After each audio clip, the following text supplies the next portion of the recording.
गौहर अली खान साहब, ये बताइएगा कि अब जब खान साहब को 28 तारीख को तलब किया गया है, उनको पेश करने का हुक्म दिया गया है जज साहब की जानिब से, तो अब पाकिस्तान तहरीक इंसाफ की स्ट्रेटजी क्या होगी? क्या खान साहब का कोई पुरतपाक इस्तकबाल किया जाएगा बाहर निकलने पर? क्या आप लोग प्लानिंग कर रहे हैं इस हवाले से? देखिए, इंशाल्लाह पार्टी फैसला करेगी। खान साहब की हर जगह पुरतकाब जो है ना इस्तकबाल होगा, लेकिन अगर ये सिर्फ उसको लेके आएंगे, अगर ये रात के अंधेरे में तो लेके नहीं आ सकते, कोर्ट प्रोसीडिंग लेके आएंगे। इंशाल्लाह ताला लोग आएंगे और बड़े तादाद में आएंगे। इंशाल्लाह ताला बहुत बड़ा इस्तकबाल होगा खान साहब। अच्छा, बैरिस्टर गौहर साहब बताइएगा कि आजकल इंटरव्यूज़ के बड़ा सेशन चल रहा है, मलिक रियाज का भी इंटरव्यू सुना है कि रिकॉर्ड हो चुका है, समझते हैं कि ये भी कोई पार्टी में डेंट डालेगा? देखो, इन्होंने जितनी कोशिश करनी थी, जिससे ये कोई इंटरव्यू ले सकते सबसे ले ली हैं। अगर उसने इंटरव्यू रिकॉर्ड करवाया और है तो लेट दैट कम। भाई, जहाँ तक मैं मलिक रियाज साहब को जानता हूँ, मेरा नहीं ख्याल मलिक रियाज साहब कभी कोई रेड लाइन क्रॉस नहीं करते। वो एक बिजनेसमैन आदमी है, सोबर आदमी। गौहर अली खान साहब, आपने कहा कि लोग निकलेंगे, पुरतपाक इस्तकबाल भी करेंगे, तो कैसे करेंगे? क्योंकि एक जानिब अब भी जो लोग हैं, पीटीआई के लोग रोपोश हैं, छुपे हुए हैं, जो कारकुनान हैं वो डरे हुए हैं, तो किस तरीके से खान साहब का आप लोग पुरतपाक इस्तकबाल करेंगे? सर, जितने भी ये लीडरशिप बेशक छुपी हुई है, वो अंडरग्राउंड है, ज़रूर है, लेकिन अवाम और सपोर्टर और वोटर आप देखेंगे, इंटरनेशनल मीडिया कितने आएगी। इंशाल्लाह ताला 27 को उस पर बहस करेंगे, आप देखेंगे दुनिया उमड़ आई होगी। गौहर साहब, ये सवाल बहुत अहम जानना ज़रूरी है कि जो सिफर से दोबारा से अब जो ट्रायल शुरू किया जा रहा है, क्योंकि सब कुछ तो ऐसा लग रहा है कि 8 फरवरी को सामने रख कर किया जा रहा है, तो 8 फरवरी तक आइडियली क्या ट्रायल जो है वो कंक्लूड हो सकता है? कोई सज़ा या जो भी फैसला होगा, लेकिन 8 फरवरी तक कंक्लूड हो सकता है। देखिए, मुखालिफिन की कोशिश है कि जल्द से जल्द कंक्लूड करें। मुखालिफिन की कोशिश है कि जितना जल्दी हो सके कन्विक्शन हो, डिस्क्वालिफिकेशन हो, उसको पॉलिटिकल स्फीयर से निकाला जाए। लेकिन कानून के मुताबिक अभी प्रोसीड होना है। हाई कोर्ट के 2 जज साहिबान ने एक ऑर्डर किया है, उसके पैरामीटर्स पूरे करके आगे बढ़ना है, और ऐसा ही बढ़ना चाहिए। ये हर शहरी का एक हक है आईन और कानून के मुताबिक। इसी तरीके से चलेंगे। 28 गवाह है और 2 अक्यूज़्ड है, वो अपने क्रॉस एग्जामिनेशन करेंगे, अपने गवाह भी पेश करेंगे। मैं नहीं समझता कि ये किसी सूरत हो सकता है। बाकी भी केसेस इन कोर्टों में प्रोसीड कर रहे हैं। अगर आप इनको कंक्लूड करना चाहें इन अकॉर्डेंस विद लॉ, तो will take quite a lot of time. अच्छा, गौहर अली खान साहब, अब जब खान साहब ने बाकायदा तौर पर 10 दिसंबर को पेशावर में जलसे के अहकाम जारी कर दिए हैं, दूसरी तरफ हम देख रहे हैं कि पंजाब में भी अली जफ़र साहब को टास्क सौंप दिया गया है, तो क्या अब आप कह सकते हैं कि आपको लग रहा है कि पीटीआई को अब लेवल प्लेइंग फील्ड की तरफ एक ट्रैक की जानिब जाया जा रहा है और मामला अब बेहतरी की जानिब जा रहे हैं? क्योंकि लास्ट हमने कंसेक्टिव 2 आप लोगों ने कन्वेंशंस किए हैं without any resistance, without any रोक टोक, तो क्या कहना चाहेंगे इस हवाले से? देखिए, अभी भी लेवल प्लेइंग फील्ड नहीं है, ये सिर्फ एक नारा है लेवल प्लेइंग फील्ड का। अभी भी रोक टोक है और अभी भी इजाज़त कहीं भी नहीं मिल रही। केपीके में 2 कन्वेंशन ज़रूर हुए हैं, वो हाई कोर्ट ने ऑर्डर कर लिए थे और बड़ा लिमिट करा लिया था और उनके वेन्यू भी चेंज करने पड़े थे, इसलिए अभी इजाज़त तो नहीं मिल रही है। और इसी सिलसिले में हमने इलेक्शन कमीशन से रिक्वेस्ट की थी कि आप एक नोटिफिकेशन करें, उस नोटिफिकेशन को आईजी और सारे सेक्रेटरी, चीफ सेक्रेटरीज़ को डायरेक्ट करें कि आप इनको फैसिलिटेट करें, सारे पार्टीज़ को फैसिलिटेट करें। अगर अकॉर्डिंग्स विद लॉ वो आपको एप्लीकेशन दे देते हैं, आप परमिशन दें, लेकिन उनको परमिशन अगर मिल जाती है इंतज़ामिया की तरफ से, फिर उनको ना रोकें।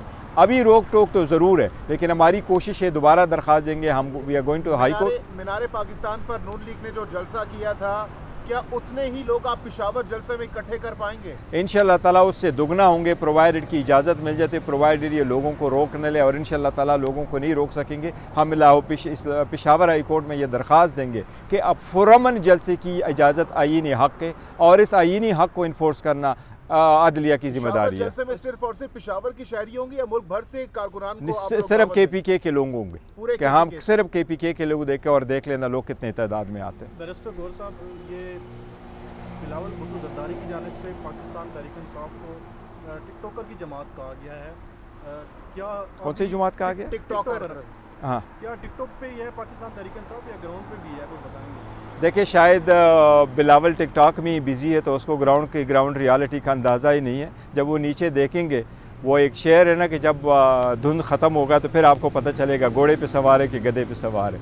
भुट्टो ज़रदारी को पता चल जाएगा और वो पता चल जाएगा इंशाल्लाह कराची में। बैरिस्टर साहब, इमरान खान की रिहाई के लिए अब कानूनी तौर पर ऐसा नज़र आ रहा है कि अलकादर ट्रस्ट केस अगली रुकावट है, उसमें ज़मानत की एप्लीकेशन कहीं फ़ाइल की है अभी या कोई फाइल नहीं की गई? देखिए, ज़मानत की एप्लीकेशन आप फ़ाइल कर सकते हैं। अभी जो लॉ चेंज हुआ है उसके मुताबिक पहले आपने ट्रायल कोर्ट में देना और ट्रायल कोर्ट के बाद आप हाई कोर्ट आते हैं और सुप्रीम कोर्ट आते हैं। चूँकि अभी जुडिशल हुआ नहीं है इसलिए वो एप्लीकेशन फ़ाइल नहीं हुई, लेकिन इमीडिएटली इंशाल्लाह एप्लीकेशन फ़ाइल करेंगे। अलबत्ता ये ज़रूर है कि मशरिक बैंक का जो लेटर आया है दैट स्पीक्स फॉर इटसेल्फ कि नहीं पैसे इनके हुकूमत पाकिस्तान के थे, न हुकूमत पाकिस्तान की रिक्वेस्ट थी। दैट जो है ना उनके केस जो है वो ऑलमोस्ट ख़त्म हो चुका है उसके साथ। गौर साहब, टाइमिंग बहुत इंपॉर्टेंट है ऐसे वक्त में जब एक तरफ इमरान खान साहब पर अलकादी ट्रस्ट की तलवार लटक रही है, दूसरी तरफ ये स्टेटमेंट आना, तो क्या ये आपको टाइमिंग बहुत इंपॉर्टेंट नहीं लग रही इस मामले में? अब मशरिक का स्टेटमेंट आना, देखिए मशरिक का स्टेटमेंट जो है 18 अक्टूबर को सुप्रीम कोर्ट ने एक ऑर्डर कर लिया था और 10 कंपनीज 10 अकाउंट जहां से पैसे ओरिजिनेट होकर के पाकिस्तान आए थे, सुप्रीम कोर्ट ऑफ पाकिस्तान ने उस केस में प्रोसीडिंग करते हुए ऑर्डर कर लिया था और मशरिक को भी नोटिस गया था कि आप ये भी डॉक्यूमेंट दे दें। तो ये सुप्रीम कोर्ट के हिसाब से आए, हमने न किए और ना हम फैसिलिटेट कर सकते और नहीं हमें ये पता था। पेश होंगे? देखो, जिन लोगों ने उनको रखा है वो तो इस बात पे बज़द होंगे कि जी उनको ना पेश किया जाए और उनका ट्रायल जो है इन कैमरा किया जाए, उनका ट्रायल जेल में ही किया जाए। लेकिन let's the common sense and the good sense must prevail now. बड़ा हो गया, आपने अगस्त में कर दिया। मेरा तो ये ख्याल है कि आज जज साहब कहते हैं कि मैं रिक्यूज़ करता हूँ, मैं ये केस सुनता नहीं, क्योंकि जितने मैंने ऑर्डर कर लिए, हाई कोर्ट ने मेरा एक ऑर्डर नहीं बल्कि सारे के सारे ऑर्डर सेटिसाइड कर लिए। इन सर्कमस्टांसिस में let this case be decided by someone else. लेकिन anyway if he has to proceed let सही, लेकिन अच्छी बात है कि वो ओपन ट्रायल हो। देखो, आईन और कानून में कोई कंसेप्ट नहीं है कि आप किसी का ट्रायल कर लें। आपको याद होगा 23 अक्टूबर को मैंने एक ट्वीट किया था, इंडाइटेड और नॉट इंडाइटेड, गिल्टी और not guilty, each and every order of the trial court जो है वो अनकॉन्स्टिट्यूशनल, इलीगल है और हाई कोर्ट उसको अनकॉन्स्टिट्यूशनल डिक्लेयर करेगी। तो यही है, हुआ है, अच्छी बात है कि ऐसा ही हो। सर ये बताइएगा कि वीडियो लिंक के ज़रिए क्या फ़र्द जुर्म आयद हो सकती है या खान साहब को पेश करना ज़रूरी है? देखिए, फ़र्द जुर्म के लिए तो लाना ज़रूरी है। हाई कोर्ट को पहले हमने एक दरख्वास्त दे दी थी और हमने कोर्ट को कहा था कि हमारी जो इनके सिक्योरिटी कंसर्न उन वक्त थी एफेड कचहरी में, उस वक्त हमने ये एक गुजारिश की थी हाई कोर्ट से और रिट पिटीशन फाइल कर दी थी और हाई कोर्ट से रिक्वेस्ट ये की थी कि हमें वीडियो लिंक के ज़रिए से इजाज़त दी जाए। तो हाई कोर्ट ने उस पर एक तफसीली ऑर्डर दे दिया था और हाई कोर्ट का ये कहना था कि बहरहाल बेल मैटर में भी इनिशियल स्टेज पे और ट्रायल में भी आखिरी स्टेज पे और इंडाइटमेंट के लिए किसी का पेश होना अदालत में लाजिम है। तो वीडियो लिंक के ज़रिए से इंडाइटमेंट नहीं हो सकती। अच्छा, बैरिस्टर गौर साहब, आप बताइएगा कि आज जो है वो इलेक्शन कमीशन में बहुत बड़ा फैसला आने वाला है। पीटीआई की इंतखाबी निशान के ऊपर आज फैसला आने वाला है। अगर आप समझते हैं कि बल्ले का निशान पीटीआई को नहीं अलॉट किया जाता तो आपकी स्ट्रेटजी क्या होगी? देखो, स्ट्रेटजी जो सेकंड प्लान बी हमने रखा हुआ है कि कैसे प्रोसीड करना पड़ता है, लेकिन मेरा नहीं ख्याल कि इलेक्शन कमीशन ये फैसला करेगी कि हम आपसे विड्रॉ करते हैं आपका बल्ला।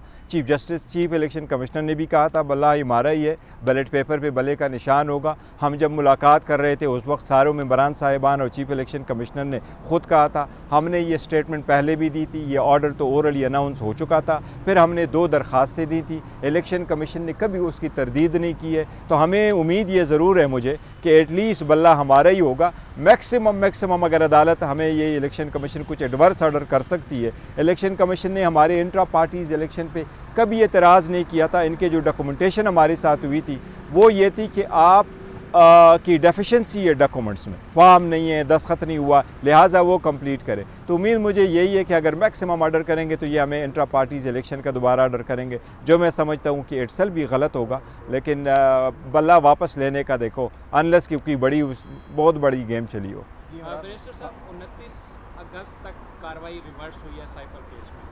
29 अगस्त को इमरान खान की दरख्वास्त ज़मानत भी नहीं दायर हुई थी और ये जो डॉक्यूमेंट रिसीविंग की थी, तो क्या ये जो ज़मानत का प्रोसेस है ये भी रिवर्स होगा और फिर जो हाई कोर्ट का ज़मानत का फैसला है या फर्द जुर्म की कार्रवाई, ये जितना भी है ज़रा इसको एलैबोरेट करिएगा, बड़ा टेक्निकल। देखिए, 29 अगस्त का जो की डेट है वो उसकी कोर्ट की पहली हियरिंग थी। उससे पहले उनकी जुडिशल दे दिया गया था, कोर्ट में प्रोड्यूस नहीं किया गया था, तो कोर्ट ने उसको टच नहीं किया था। बिकॉज क्वेश्चन ये था कि ट्रायल का जब आप प्रोड्यूस करें, आप जेल जाएँ, तो वो ऑर्डर किसने करने थे। अब हाई कोर्ट ने चूँकि कहा है वो प्रोसीडिंग्स जो है वो वाइड है, तो वाइड होने की प्रोसीडिंग की each and every order is now gone.